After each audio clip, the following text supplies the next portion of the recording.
Hi, I'm back. Thanks for watching.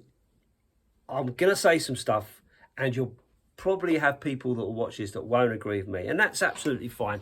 No problem whatsoever. This is all about opinions. I say it an awful lot. But finally, as far as I'm concerned, the transfer window is finished. Great.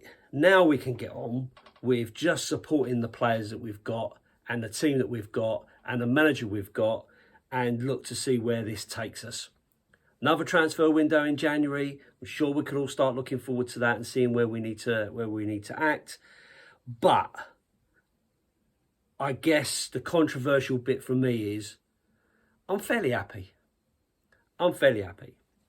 Now, of course, Tottenham could have done more business. Of course, they could have spent more money. Of course, there are other players out there and so on. But at the same time, Rome wasn't built in a day. We know what the owners are like. We know how they work.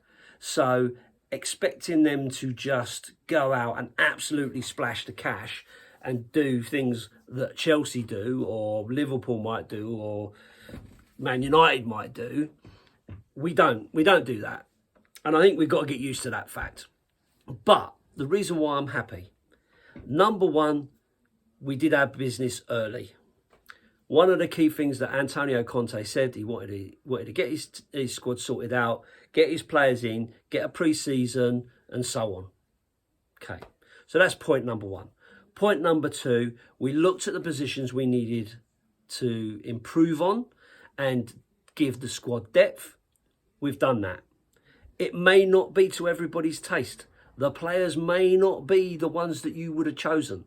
Whether that's because you watch every game of every league across the world, or whether you get your knowledge from reading books, tactics, or even if it's from playing FIFA, whatever, you will gauge your opinion. Listen to what other people say as well, can be in there.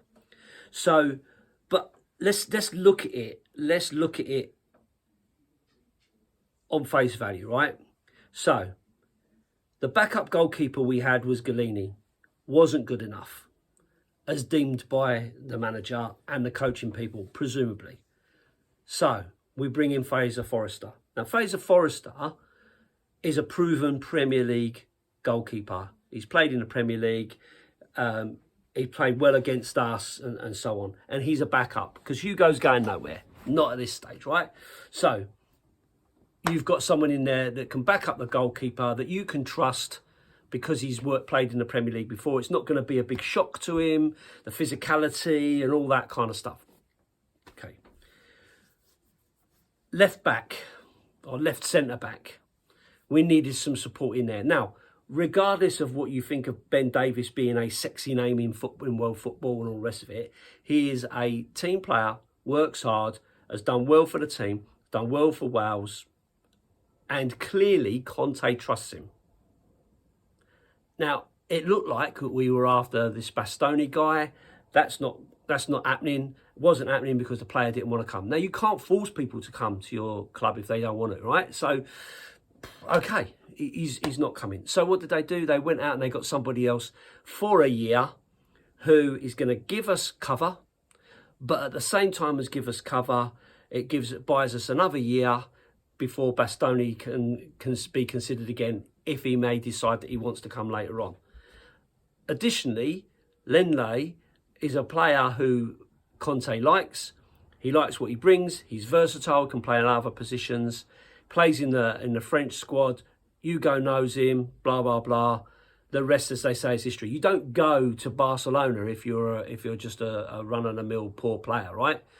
So you've got cover at left back for a position that we needed someone in. And I still think that Ben Davies will be Conte's first choice regardless. Left back. Clearly, Sessegnon's young and needs development, but Conte likes him. But he's brought in Perisic. Perisic has come into the team. He's obviously added quality. His crossing's good. His corners were good. His knowledge of the game is good. Played at the highest level. Been in a World Cup final. Blah, blah, blah, blah. Okay, so you cannot deny that that's an upgrade and somewhere where we needed cover.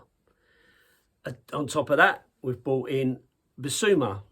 Now, clearly Bissouma is not up to the pace yet.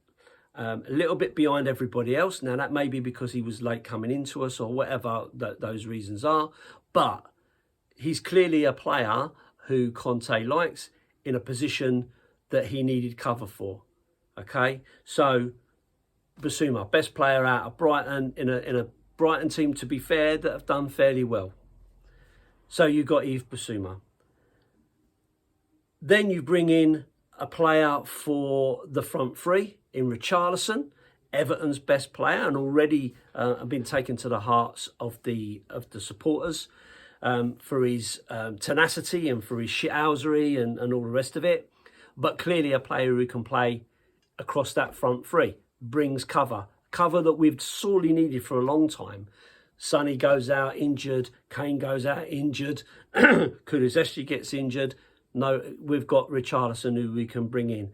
Someone dips out in form, Son, for instance, Richarlison can come in. Someone that Conte obviously likes and likes what he sees.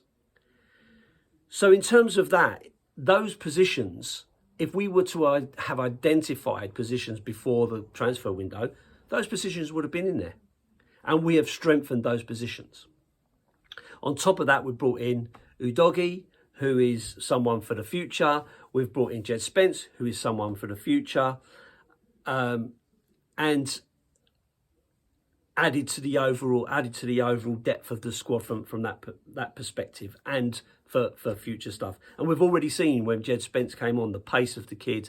And if he can get on the bench so far, then that gives us the opportunity to say, well, maybe Conte is looking at him and thinking maybe he's a bit further forward than he might have considered. But it's up to him to work and prove himself. So the second part of all of this is the outgoings. Because we were all crying and moaning about some of the players in the dressing rooms that were causing problems or whatever. So, Ndombele, gone out on loan. Lo Celso, gone out on loan. Harry Winks, not saying that Harry Winks was a problem in the dressing room, because I don't think he was. Tottenham boy, but needs to play. Out on loan.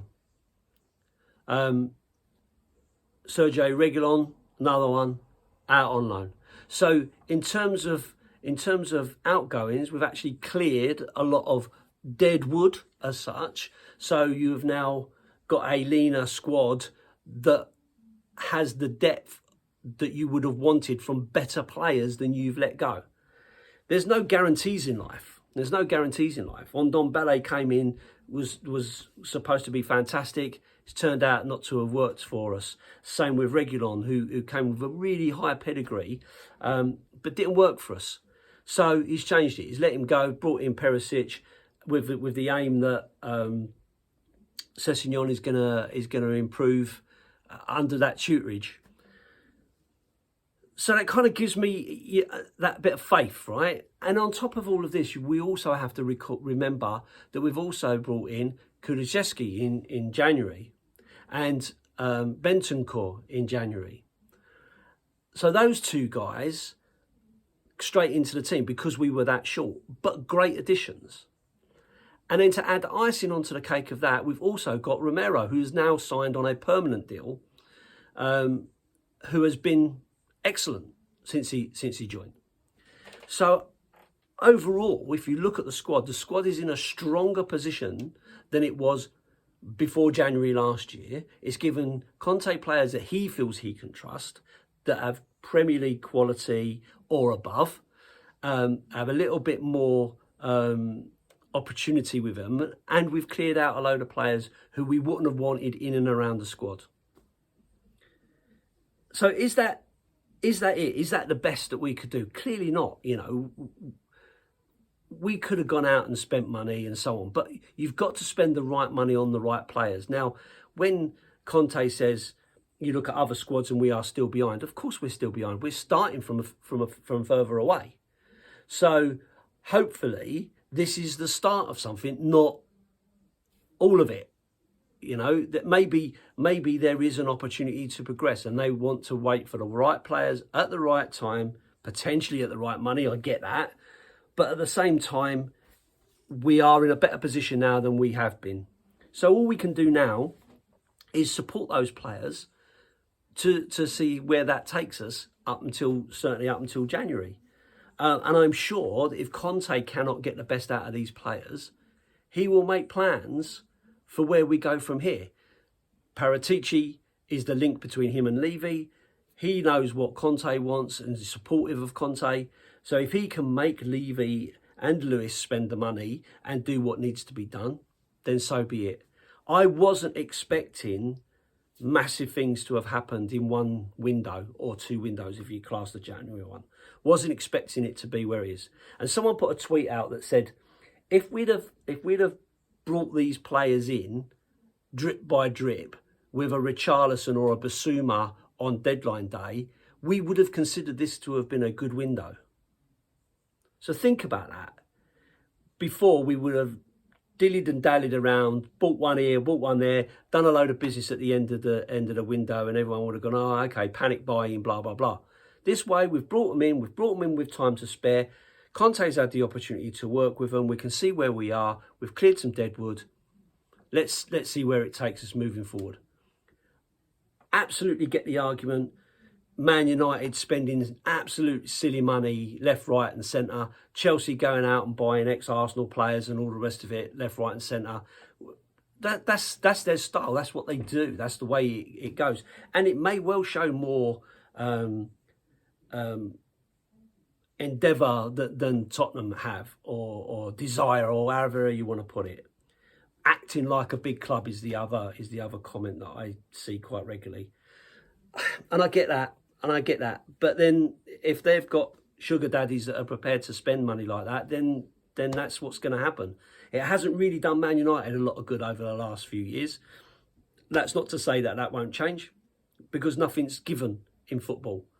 Anyone can beat anyone, generally speaking, apart from obviously the one or two real top teams. But as we sit here now, 5 games gone, with a better squad than we had before, with more points than we would have had against the same teams last year, you've got to plan for progression. You cannot just go, because Chelsea have bought this and because Man United have bought that, then that automatically puts them in them top 4 spots. You can't say that. It may well happen, but you can't just assume that. We've got to fight for every point. But I feel that we are better equipped to fight for those points now than we were previously. I might be wrong. I might be deluded. I'm a Tottenham fan. I've been there for a lot of years. But listen, I'm always going to support Tottenham, regardless of who the players are, regardless of who the manager is, regardless of who the owners are. You and I both know that this is a lifetime commitment, the good and the bad. So we're going to put up with it. We'll go to the games, we'll sing our songs, we'll cheer on our players, and we'll keep believing. Up the Spurs.